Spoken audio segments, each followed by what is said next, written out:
दिल्लीमध्ये जल्लोष सुरू झालेला आहे. जवळपास भाजपाचा सरकार तिथे बसताना पाहायला मिळतंय. महाराष्ट्रामध्ये कसा जल्लोष असणार आहे? नाही, निश्चितच महाराष्ट्रामध्ये तशाच प्रकारचा आनंद आणि जल्लोष स्वाभाविकपणे आहे. कारण अनेक वर्षानंतर, दशकानंतर या ठिकाणी भारतीय जनता पार्टीला दैदिप्यमान अशा प्रकारचं यश आज दिल्लीत त्या ठिकाणी मिळाल्यामुळे स्वाभाविकपणे आमच्या आनंदाला त्या ठिकाणी पारावार उरलेला नाही. आणि म्हणून मी या यशाच्या निमित्तानं, या विजयाच्या निमित्तानं दिल्लीच्या मायबाप जनतेचं सर्वप्रथम मनापासून आभार व्यक्त करतो. त्यांनी जो विश्वास पंतप्रधान नरेंद्र मोदी साहेब आणि भारतीय जनता पार्टीवर या ठिकाणी व्यक्त केला आणि त्यातनंही सरकार बनलं आहे, त्याबद्दल मी त्या ठिकाणी त्यांचं मनापासून आभार व्यक्त करतो. आणि केजरीवालांचा जो भंपकपणा होता, जी नौटंकी केजरीवाल केवळ इमोशनल फंडे करून त्या ठिकाणी करायचे, ते इमोशनल फंडे चालत नाहीत. आम्हाला विकास हवा, आम्हाला शाश्वत अशा प्रकारचं दिल्लीची प्रगती हवी, अशा प्रकारची अपेक्षा त्या ठिकाणी दिल्लीच्या जनतेला होती. आणि मग ही अपेक्षा कोण पूर्ण करू शकतं? तर ही अपेक्षा केवळ भारतीय जनता पार्टी त्या ठिकाणी करू शकते.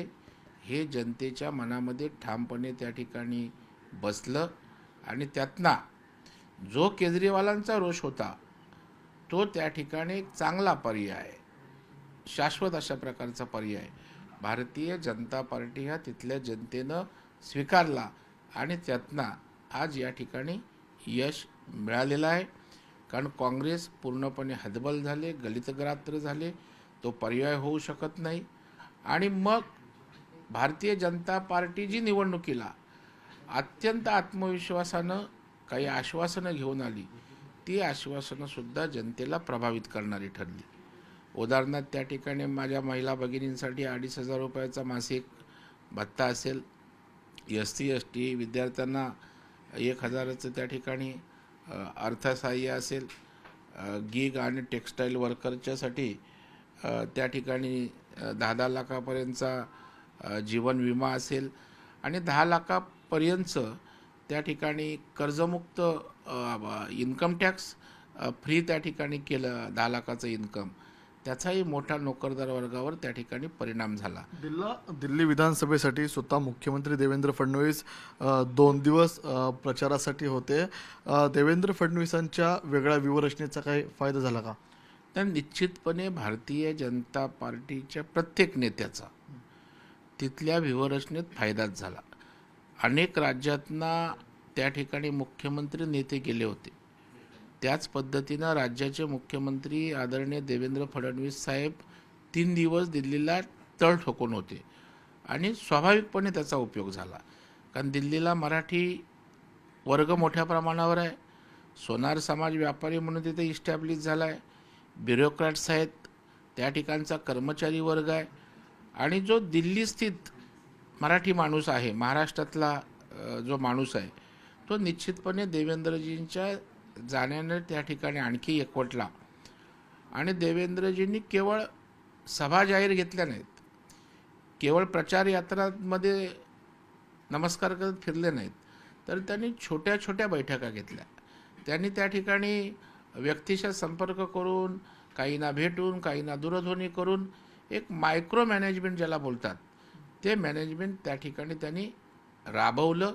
कार्यकर्त्यासारखं त्यांनी त्या ठिकाणी जाऊन काम केलं आणि स्वाभाविकपणे त्याचाही परिणाम काही अंशी का होईना निश्चितपणे झाला, हे आपल्याला त्या ठिकाणी मानायला पाहिजे. संजय राऊतांनी असं म्हटलं की महाराष्ट्रामध्ये ज्या प्रकारे 39 लाख मतं अतिरिक्त होती, त्यातली काही मतं ही दिल्ली विधानसभेमध्ये पाहायला मिळतात. त्यामुळेच महाराष्ट्रातला पॅटर्न हा दिल्लीमध्ये राबवला गेला आणि त्यामुळे भाजपाचा विजय तिथे होतोय. नाही, मला वाटतं की संजय राऊत आणि रडीचा डाव आजच्या विजयाचा कालच त्या ठिकाणी सुरू केला होता. मग ते रात्र पण काढू शकत नव्हते. आणि त्याच्यामुळे राहुल गांधींच्या समवेत जी पत्रकार परिषद झाली, त्यांनी तो आजचा भारतीय जनता पार्टीचा विजय होणार हे गृहीत धरून कालच त्यांनी पराभव स्वीकारला होता. आणि त्याची आगपाखड त्या पत्रकार परिषदेच्या माध्यमातून होताना त्या ठिकाणी दिसली आणि त्याचा पुनरुच्चार आज करतायत. त्याच्यामुळे संजय राऊत फार काही वेगळं करतायत. महाविकास आघाडीच्या सगळ्या पक्षांनी EVMवर खापरं फोडण्याचा प्रयत्न केला महाराष्ट्रात. ना आयोगानं त्याला झिडकारलं, त्याला समर्पक उत्तरं दिली. त्या ठिकाणी राज्यातल्या जनतेला ते पटलं नाही. मग महाविकास आघाडी म्हणून एकत्रित प्रयत्न केला, तेही जमलं नाही. म्हणून काल त्यांची हास्यजत्रा जी होती ती दिल्लीला गेली. राहुल गांधींनी प्रेस कॉन्फरन्स घेतली आणि मला वाटतं आता लोकांना साप साप म्हणत भुई थोपटतायत हे कळतंय. त्याच्यामुळे त्यांचं हसण्यावरही लोक त्या ठिकाणी घेत आहेत की खरं म्हणजे पराभव होत असतात, जात असतात, ते स्वीकारले पाहिजेत मोठ्या मनाने आणि त्यातनं पुन्हा उभारी घेऊन पक्ष संघटन करत लोकांचा विश्वास संपादन करायचा असतो. परंतु यांना मेहनत घ्यायला नको, यांना आत्मपरीक्षण करायला नको. फक्त त्या ठिकाणी TV चॅनल समोर आलीत की त्या ठिकाणी काहीही बोलायचं, बरळायचं आणि काही नॅरेटिव्ह सेट करता येतंय का हा प्रयत्न करायचा, ही यांची मोडस ऑपरेंडीच आहे. धन्यवाद. हे होते आपल्यासोबत बोलण्यासाठी प्रवीण दरेकर. संजय राऊत सध्या रडीचा डाव खेळत आहेत, मात्र भाजपाच्या विजयाचं श्रेय हे सर्व दिल्लीकरांना द्यायला हवं असं देखील त्यांनी म्हटलेलं आहे. व्हिडिओ जर्नलिस्ट हर्षदसह मी तुषार नवर, न्यूज 18 लोकमत, मुंबई.